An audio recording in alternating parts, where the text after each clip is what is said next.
Hello loves, welcome back to the channel. I got a DM on Instagram and it was a question from Forever True to Self on Instagram. I wanted to answer it. I rarely check my DMs. I'm trying to get better at it, y'all, but it's because I get like a ton of DMs daily. But I did see that one, and so I wanted to answer it because it was from one of the recent videos that I did. So this is what they wrote. Hi, I just watched your YouTube video on charging your crystals. I would like to know, could you share with me as to why would a spirit see the crystal as an offering? Is it that I would have to specifically tell them this is not an offering? If you don't mind sharing, much love.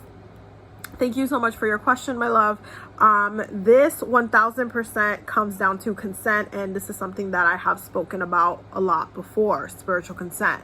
When it comes to offerings and putting anything on altars and putting anything anywhere, it is really important that you state what it is, what you're doing with it. If you just willy-nilly like put something, whether it be in nature with the nature spirits, or whether it be like, let's say you put, and this happens all of the time, if you by mistake place something like you're cleaning or you're drinking water, you by mistake place it on your, like one of your spirits' altar, sometimes they're going to want to keep it because you just placed it there. So it is assumed that you're giving them that thing.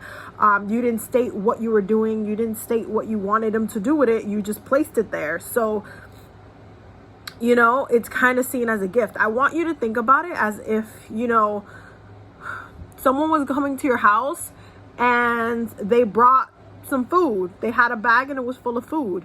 You know, they put it in the kitchen. They didn't really say what it was for or not, and it happened to be like, I don't know, like they brought like chips and guac or something, whatever, and so you don't know if it's meant for you or not because they didn't tell you.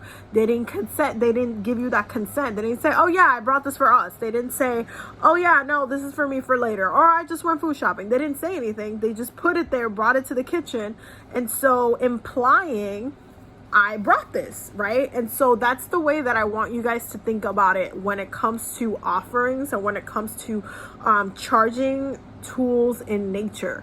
You have to clearly state what you're doing. If you're not stating what you're doing, then you're not consenting. You're basically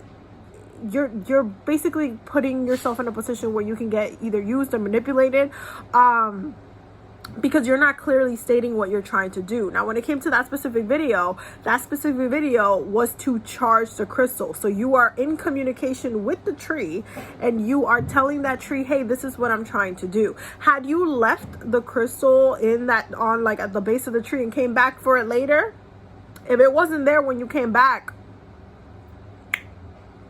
it's not yours anymore. It was taken. Mind you, if you didn't tell that tree why you were putting that crystal there, that is considered an offering, because trees are used for, they're spiritual portals for many things. And we'll talk about trees in a separate video a little bit more in depth. But you can't just put stuff on trees, leave stuff on trees, leave stuff in rivers, leave stuff. You, especially with nature spirits, but also within your own altar spaces, and then take it away and be like, oh no, this is mine. One of the things that I like to do is that I like to ask spirit to charge stuff for me. So if there's a specific crystal or even like honey that I'm trying to charge specifically for something, a work that I'm going to be doing later on, I will say, hey, can you please charge this for me? I'm going to leave it on your altar space for a couple of hours. I just told spirit my intention as to what I was trying to do and why I was placing whatever I was placing on the altar space. If I don't say anything and I just put the honey on their altar all willy-nilly, it's an offering. That's it. You placed it there. You placed it there. You didn't say what it was for. You didn't give any type of like indication. You have to communicate. You absolutely have to communicate with spirit. You have to communicate with what it is that you're doing when you're doing it, especially if it involves other entities. When it comes to nature spirits, when especially when it comes to consecrating and charging different spiritual tools, when it comes to crystals, crystals come from nature. So it's kind of like, if you are just kind of willy-nilly not going to set the intention and be very, very clear as to what work you are trying to do at that very much time, they're going to see it as an offering. They're going to see it as, oh, well, you know, this human just came over here, just placed this at the base of my trunk.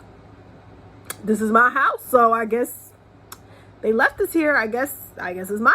I don't know. Like, it's, you know, if you don't clearly say, hey, I will be back for this in an hour, please charge it for me, or whatever it is, you're gonna have a situation. The other thing is there's a lot of different types of nature spirits, and some of them can be trickster spirits, like fairies, for example. You don't want to leave random or place stuff down randomly, carelessly, as an offering, because some of these spirits will follow you home. And they will see it as you were trying to contact them. You were trying to form a bond or something. You have to be very, very mindful of what you're doing when it comes to spirit and your spiritual tools, when you're trying to charge them in like a more nature-based way, which is, there's absolutely nothing wrong with. Obviously when you leave your crystals out in, you know, the windowsill to charge under the moon didn't just claim those crystals, right? Because you understood that you're charging your crystals, right? But there's something to be said about nature spirits that are very, very present within the general area and space that you're at.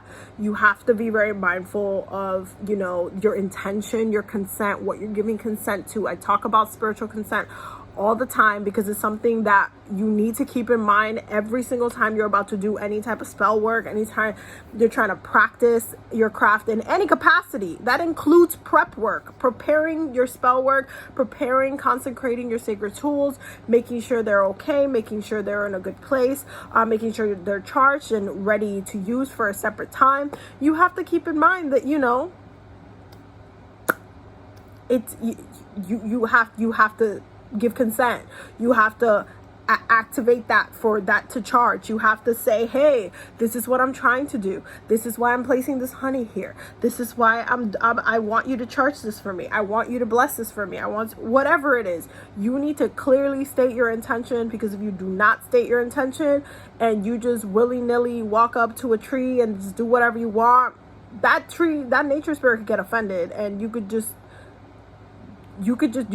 catch some spiritual hands really, really quickly. So please keep in mind the reason why you clearly state, and you have to be very careful with the way that we go about charging spiritual tools in nature, is because spirit 1000% will see it as an offering. Spirit and nature spirits like to spend time a lot. They like to sit with us when we are doing our thing, because the earth element is one that requires time for it to grow, for it to, you know, have that value, grow that value. So standing there and connecting with the tree and asking the tree to charge it, and for you to be that middle connector, is super, super powerful, because you're also building and connecting to that tree. You're making a bond versus you just leaving it on that tree.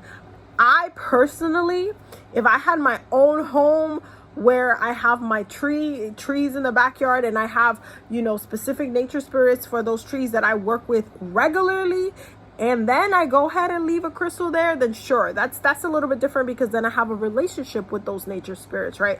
But just leaving it there like willy-nilly, vanilly, and then just kind of like, oh, it's charged, coming back later, and then taking it from the tree, can be very offensive. It can be very offensive. So just keep that in mind. I don't want you guys to get in, you know, some spiritual issues or run into spiritual issues. So just keep that in mind, please. Stay safe out here, and make sure that you are thinking about spiritual consent before you practice anything. What are you consenting to? What are you trying to do? And what is the protocol? Who do you need to give consent or not give consent to during the space that you're trying to do it in? Because you're giving consent for your crystal to be charged, and then you're giving consent to the tree to move the energy through you so that you can charge that crystal. So just be aware Okay, be aware, because I don't want you guys to get like into a spiritual situation. Okay, I hope that helped. I hope that clarified that question. Thank you guys so much for the questions and stuff like that, and feel free to continue to leave questions in the comments. I know the Patreon members ask questions all the time and stuff like that, so I love answering them and creating content for you guys, so whoever else had a question like this can now get an answer to it as well. So yeah, I will definitely see you loves in the next video. Don't forget to subscribe. Don't forget to check out the Patreon. The link will be down below. If you want to be a channel member, the join button will be next to the subscribe button. Don't forget to subscribe. I love you guys so much.